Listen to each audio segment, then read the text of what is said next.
Welcome back, my dear students. I am continuing the derivation for the head loss due to the sudden enlargement HE here. I have derived already equation number 2 and 3.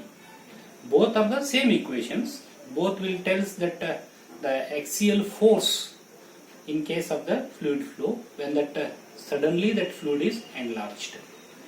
So now I will compare this equation number 1 and 2 because both are the same here now. Equation number 2 is equal to, it is equation number 3 here now. So equation number 2 is, it is A2 in bracket P1 minus it is a P2 is equal to here. Here in this equation here now, rho and A2 are the common here now. So therefore here rho A2 in the bracket, what it is left here now, P2 square minus P1 into P2 here. This is the relation what we are getting. This A2 will gets cancelled here. So therefore here P1 minus it is P2 is equal to rho in the bracket P2 square minus P1 into P2 here now.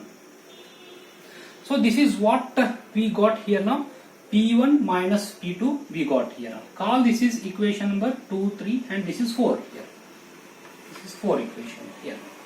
So now I will continue this relation here.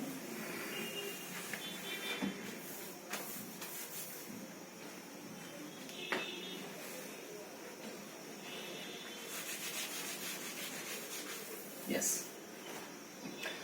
Now we will go back to the equation number 1 here. What is in the equation number 1? Head loss due to the sudden enlargement is equal to P1 minus P2 divided by rho g plus P1 square minus P2 square divided by 2g here now.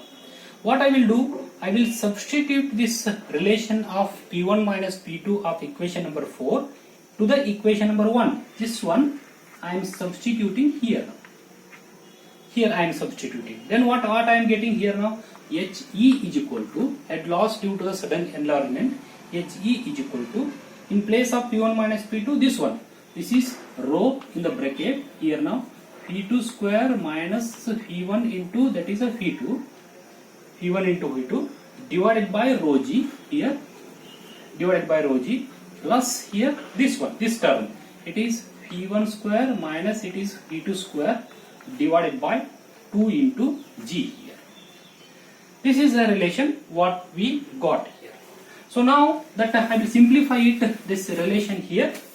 What is the simplification here now? This row will gets cancelled and I will make a LCM here now. If I make LCM for this, HE is equal to, I will make LCM is 2 here now. So therefore it is 2V2 square minus 2V1 into V2, V1 into that is V2 plus here now P1 square minus it is P2 square divided by 2 into G.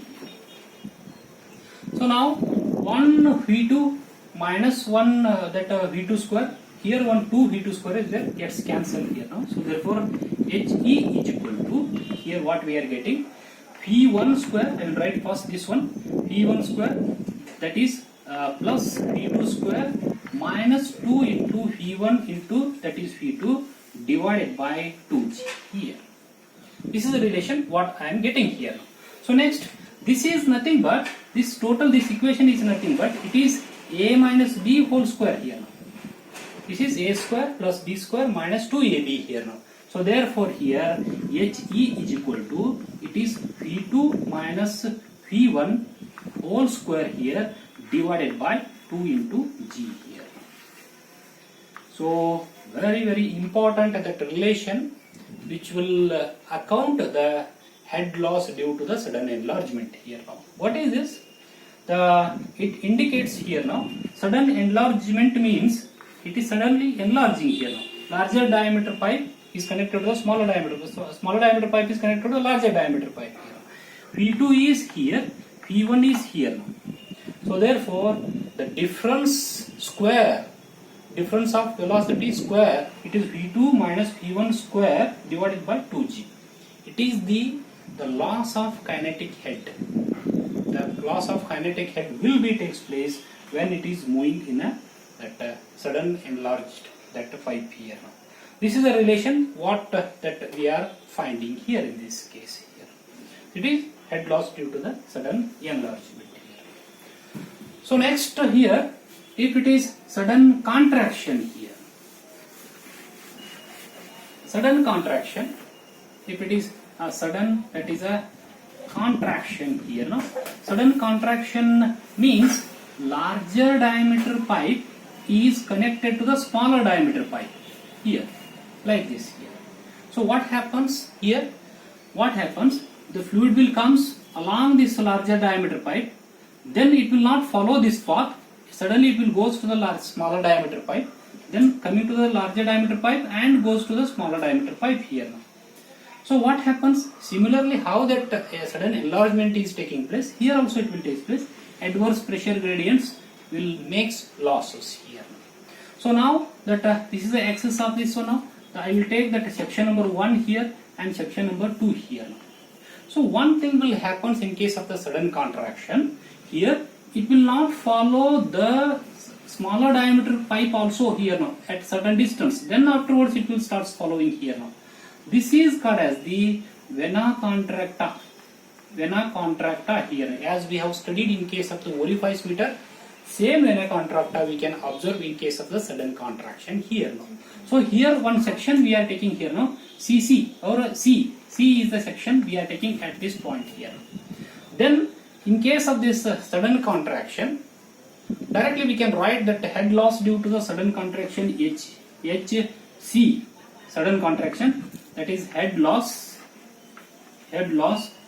due to the sudden contraction, that HC is equal to here same kind of v square by 2g here now, difference velocity, same kind of that will comes here now, k into v2 square divided by 2g here now. Next question will comes here now, what is 2g, what is k here now? K is, it depends on the coefficient of contraction, Cc is the coefficient of that contraction. Coefficient of contraction is what here now? It is the ratio of the area at contraction to the that area at that smaller pipe here now. That is, it is AC divided by A2 or else V2 divided by Vc in terms of velocity here now. So K we can write it here now, 1 divided by Cc minus 1 whole square. That means what? This K will depends on the coefficient of contraction. Coefficient of contraction depends on the smaller area to which that fluid is flowing here now and area at the vena contracta here now. So this is the relation for the sudden contraction here now. So next some losses are there, some other minor losses are there here now. That is if we took the exit loss, head loss due to the exit here now. Exit we can count that exit loss. It is a v square divided by 2g here we can take. And head loss here, head loss due to the entry, at the entry of the pipe, if it is there, it is taken as 0.5 into v square divided by 2g here now. For bends and elbows, that is H for fitting, H head loss due to the for the fitting here now, bends and elbows, K into v square divided by 2g, where K values are varying here now. It is a 0.5, 0.6, 0.9 based on the type of the fitting. Maybe it is sometimes elbow fitting, sometimes that is the bends are there, T joints are there here now, like this T joints it may be. For the different types of the fittings, definitely this K value will vary here now. So it is head loss for different types of fittings. For head loss for the entry is 0.5 into v squared by 2g. Head loss for the exit of the pipe, because it is suddenly exposing, so therefore it is v squared divided by, it is 2g here. Now we have studied the both major loss as well as minor loss. Both the losses we have studied here now. So therefore, please go through the derivation for the major loss, that is a Darcy-Weisbach equation. It is the Darcy HF is equal to 4FL P square divided by 2 into GD here, where head loss due to friction is indirectly inversely proportional to the diameter. Means diameter increases, head loss due to the friction will be decreases. Inversely proportional these two. If the length increases here now, see here, length it is in the numerator, length increases, head loss due to the friction also increases here now. So therefore, in the friction factor F is the friction factor. If this friction factor will that is increases, then definitely head loss due to the friction also increases here. So many experiments has been done to calculate this friction factor here now. So much of research work has been done here now. For laminar flow, that friction factor is equal to 64 divided by RE. RE is the Reynolds number. In case of the pipe flow, Reynolds number is equal to rho Vd divided by mu, where rho is the density of the fluid, P is the velocity or average velocity, and D is the diameter of the pipe, and mu is the dynamic viscosity here. So the F, small f, that is a friction factor, F is equal to 64 divided by RE here now. So therefore this HF is, it is inversely proportional to the D, and HF is also, it is a directly proportional to the what? F as well as length here. Length increases, friction increases, head loss due to the friction increases. If the diameter increases here now, it is inversely proportional, head loss to the friction will be decreases here. So RE is equal to 64 divided by RE for the laminar flow to find out the friction factor here now. Sometimes for the friction factor some relations are given, we need to find by the relations that friction factor, we need to substitute here, then we are finding the head loss due to the friction here. So therefore very simple numericals will comes for on this Darcy-Weisbach equation or minor losses also, sudden enlargement, sudden contraction and all. Please go through this all that derivations, and please try to solve the numericals what that question bank what I have sent here. Please do it and watch the videos sequentially one by one. When you are start watching, you will come to know which is first video, which is next video here. Okay, thank you very much.